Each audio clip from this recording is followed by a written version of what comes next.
Tema kita pada pertemuan ini sebab rezeki seret, macet, sulit, payah, sempit. Bahwa rezeki tidak hanya harta, tidak hanya duit, tapi juga semua kebaikan adalah rezeki. Kenapa kebaikan-kebaikan itu sulit mampir ke kita? Apa penyebabnya?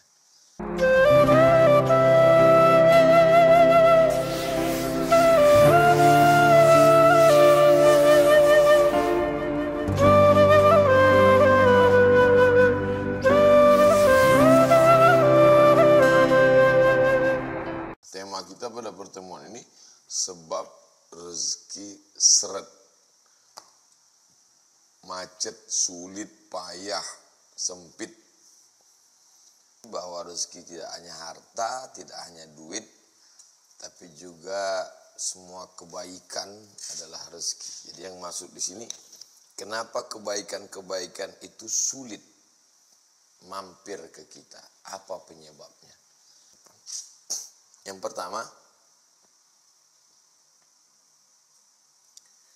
Yang pertama adalah manusia itu sendiri yang merubah rezekinya. Surat Al-Anfal ayat 53. Dzalika bi anna Allah lam yakum mughayyiran ni'matan an'amaha 'ala qaumin. Allah tidak merubah nikmat yang sudah Dia tetapkan terhadap sekelompok orang. Hatta yughayyiru ma bi anfusihim. Mereka lah yang merubah nikmat itu. Sudah ditetapkan Allah untuk si hamba itu 300 ml. Ini untuk kamu 300. Tapi karena perbuatannya dirubah Allah. Kamu nggak layak dapat 300. Kamu cuma dapat 100. Dicabut Allah. Kenapa? Karena perbuatan manusia. Dzalika bi anna Allah lam yakum mughayyiran ni'matan an'amaha 'ala qaumin hatta yughayyiru ma bi anfusihim. Mereka sendiri yang merubah nikmat Allah Subhanahu wa taala. Jadi jangan katakan Allah kejam, Allah tega. Ya, kita sendiri yang membuat nikmat Allah itu menjadi berubah, berkurang. Karena perbuatan kita tidak sesuai dengan perintah Allah Subhanahu wa taala. Lam yakum mughayyiran ni'matan an'amaha 'ala qaumin. Allah tidak merubah. Hatta yughayyiru ma bi anfusihim. Mereka sendiri yang merubah karena perbuatan-perbuatan mereka itu. Ini yang pertama. Yang kedua, kenapa nikmat itu dicabut Allah SWT? Karena kurangnya rasa tawakal. Enggak ada lagi tawakal dalam hati manusia ini.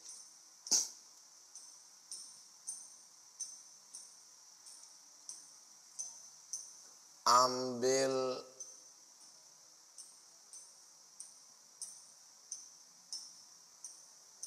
timba, beli tali untuk mengambil air. Gimana supaya air dapat? Digali sumur. Setelah digali ternyata airnya di bawah. Kalau begitu mesti diambil pakai timba. Timbanya nggak sampai, mesti pakai tali. Itu namanya ikhtiar. Tapi jangan lupa, kalau tidak ada tawakal, galinya sudah, timbanya sudah, talinya sudah, tawakalnya nggak ada, kering itu sumur. Tapi kalau sudah digali, dibeli timba, dibeli tali, tetap juga masih susah ngambilnya karena nggak bertenaga.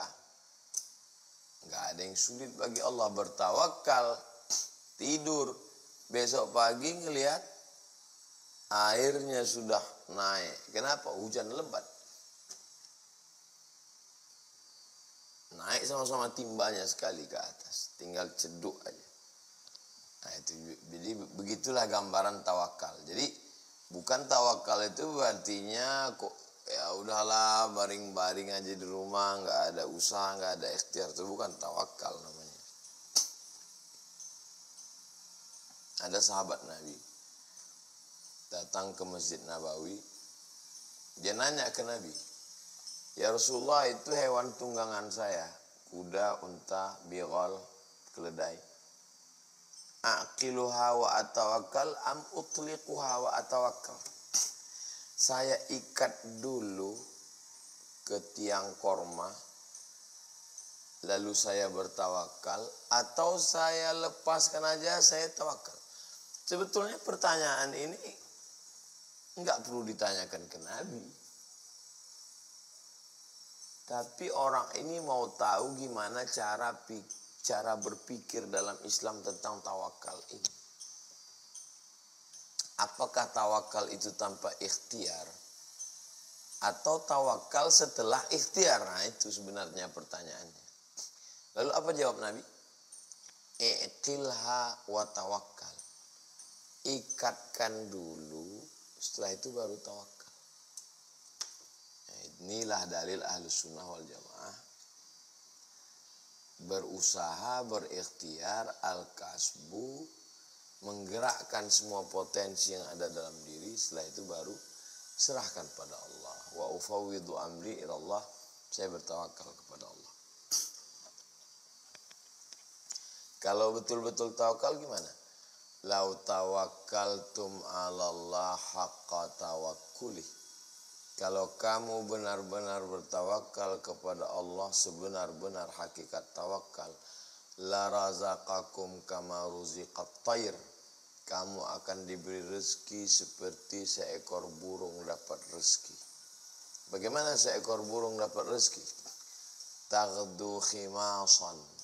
Waktu terbang dari sarangnya perutnya kosong. Wa taruhu witanan, pulang ke sarang perut dalam keadaan penuh. Sarang burung di atas kayu tualang tinggi. Makanan hewannya ada di dalam laut. Terbang ini burung, masuk ke dalam laut. Dia terbang di awan. Makanannya dalam air. Bisa dapat. Jadi Nabi sudah memberikan gambaran itu 14 abad yang lalu. Tapi kalau hadis ini dipahami secara apatis, orang tidak akan mau berusaha. Kalau ditanya, kenapa kamu nggak berusaha? Kalau kamu benar-benar bertawakal, kamu akan dapat rezeki seperti burung. Makanannya pasti tetap ada. Tapi kalau memahaminya secara pemahaman Ahlus Sunnah wal Jamaah, bagaimana sifat burung? Dia terbang dulu dari sarangnya, terbang. Gunakan potensi kepak sayap, gunakan potensi tajam mata, gunakan potensi tajam paruh. Ada sebagian burung yang bisa menahan nafas, masuk menukik ke dalam, dapat makanan baru terbang lagi.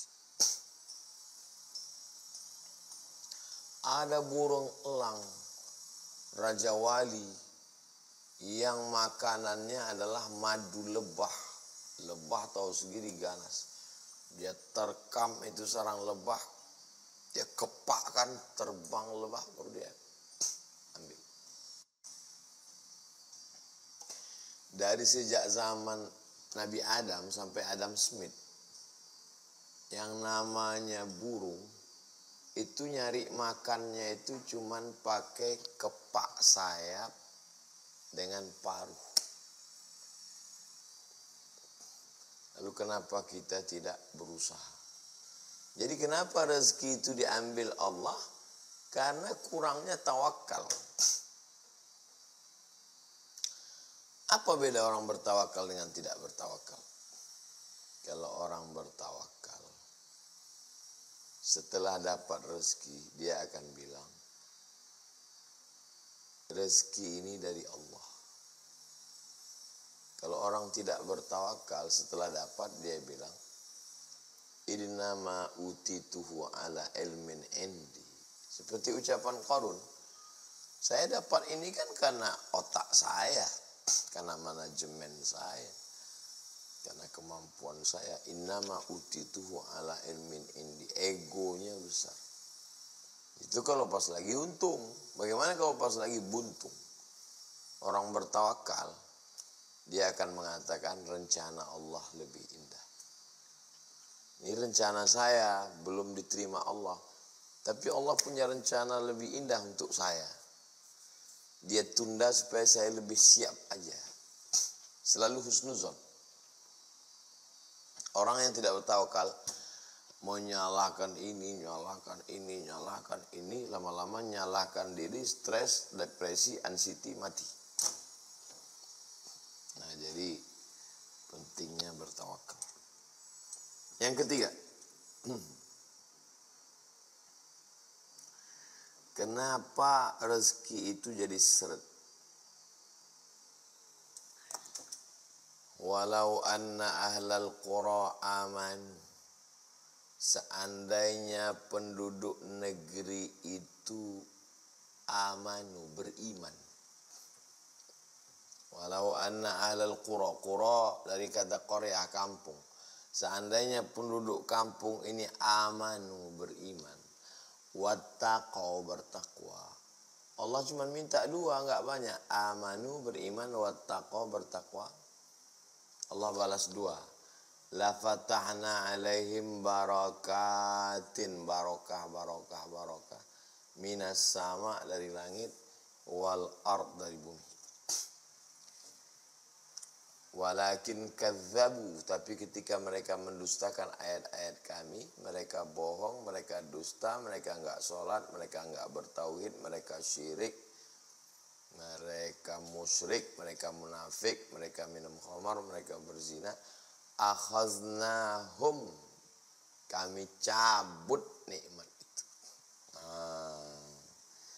Jadi diantara menyebabkan seretnya itu adalah maksiat. Maksiat ini yang menyebabkan dia tidak mau. Rezeki itu datangnya dari mana? Dari Allah. Makanya masalah rezeki ini kuncinya, satu-satunya kunci masalah rezeki ini adalah tauhid. Kalau orang bertauhid,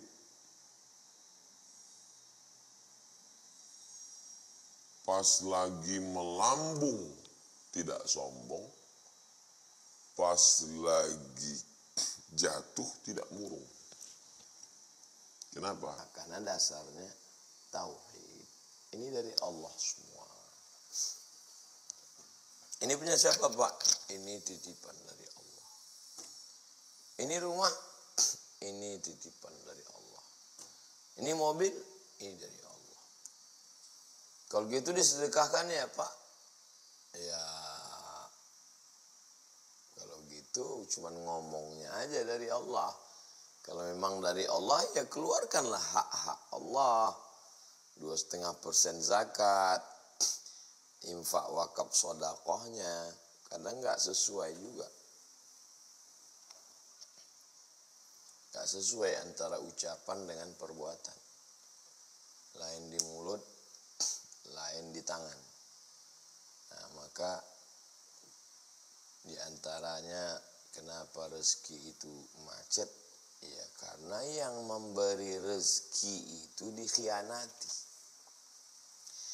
Ketika Nabi Ibrahim alaihissalam naik ke atas kudanya mau kembali dari kota Makkah ke Palestina, yang tinggal di kota Makkah ini adalah anaknya yang masih bayi namanya Ismail, dijaga oleh ibunya bernama Hajar.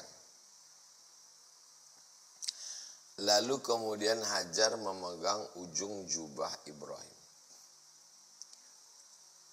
Lalu Hajar bertanya, Allahu amaraka bihadza?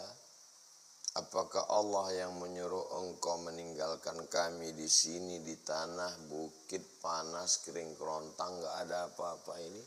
Allah yang nyuruh. Nabi Ibrahim menjawab dengan satu kata.